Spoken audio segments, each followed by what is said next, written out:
So how is it possible that a tiny $500 plastic drone is completely rewriting the rules of modern warfare? How is it making billion-dollar armies, well, vulnerable? Okay, let's dive into what's really happening on the 21st century battlefield. You know, this single quote from the Rusi think tank, it really gets to the heart of the whole thing. The age of the big surprise attack? It's pretty much over. Just imagine, thousands of drones in the air at any given moment. The sky has become this all-seeing eye, and the result? There's just nowhere left to hide. So naturally, this leads us to the big question, right? Is this it? Is the drone the superweapon that just decides who wins modern wars? Well, the answer, it's a little more complex than that, and honestly, a lot more interesting. A really deep analysis from the Center for a New American Security, or CNAS, puts it this way. What we're seeing isn't a revolution, where drones just replace everything else. No, it's more of a rapid, really brutal evolution. Drones are making old tactics, like artillery, way more deadly, while at the same time making other tactics, like those big tank assaults, almost impossible to pull off. Okay, so let's dig into that first major impact, this idea of creating a totally transparent battlefield. Yeah, battlefield transparency, that's the key phrase. I mean, just try to imagine you're trying to get a large force ready for an attack. It's not just that you know a drone overhead will probably spot you, it's the feeling that you are always being watched. That constant psychological pressure. That's the new reality for soldiers on the ground.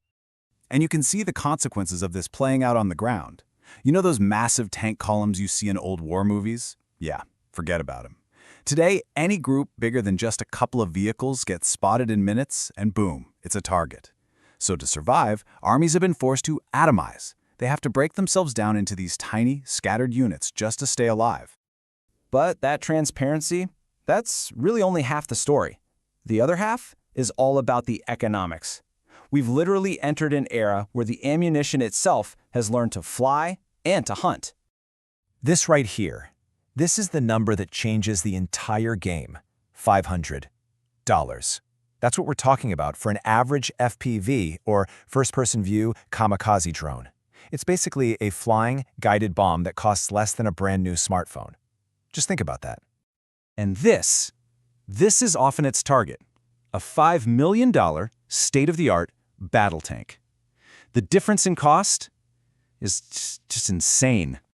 This perfectly illustrates a concept called economic asymmetry. Look, in a war of attrition, the whole game is to destroy more of the enemy's stuff than they destroy of yours. And with this kind of math, it's completely unsustainable for the side with the multi-million-dollar tanks. You could lose 10,000 of these drones just to take out one tank, and you'd still come out way ahead. And listen, this is not some theory. According to official numbers from Ukraine's National Security and Defense Council, these cheap little FPV drones are now responsible for a staggering 60% of all Russian combat losses, both people and equipment. That is the very real impact of putting precision strike capability in the hands of almost anyone. Okay, so if these drones are so cheap and so devastatingly effective, how on earth do you defend against them? Well, that question leads us to a whole other battlefield, an invisible one that rages 24/7. Think about it. You're not going to shoot down a $500 drone with a $1 million missile. It just doesn't make sense. The most effective counter is something called electronic warfare, or EW. It's basically a constant battle of the airwaves, trying to jam the radio signals the drone needs to talk to its pilot. At its core, this is a war of signals, not bullets. And what this creates is an arms race that moves at lightning speed.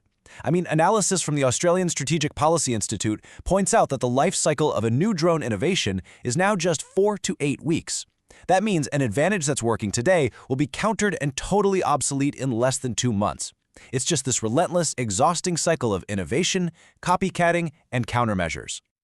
So what's the end result of this constant rapid-fire tech duel? A battlefield that's basically frozen in time.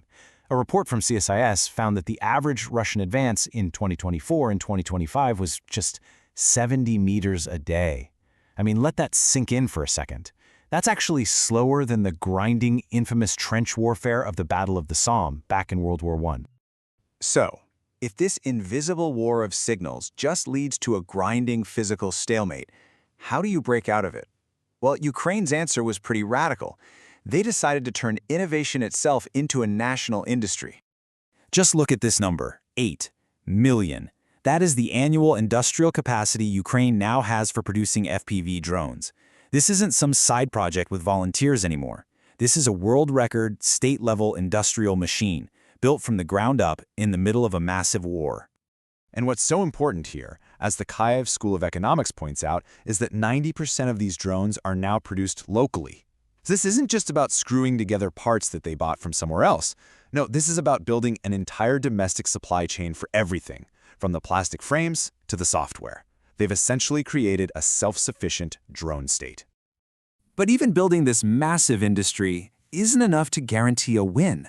The next evolutionary leap is already here, and it's designed to finally solve that electronic warfare problem and just overwhelm any defenses. We're talking about AI-guided swarms.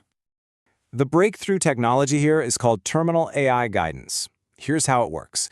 The human pilot acts like a guide dog, basically. They fly the drone right up to the edge of the enemy's jamming bubble. But for that final, critical sprint to the target, the pilot hands off control to an AI on the drone itself. The drone then flies the rest of the way on its own, using its own intelligence to find and hit the target. And that makes it almost impossible to jam in those last crucial seconds. Okay, so let's tie this all together. When you look at what all the experts are saying, you see 4 big ideas that really build on each other. CNS tells us, remember, it's an evolution, not a revolution. USII points to the invisible war for the airwaves, electronic warfare.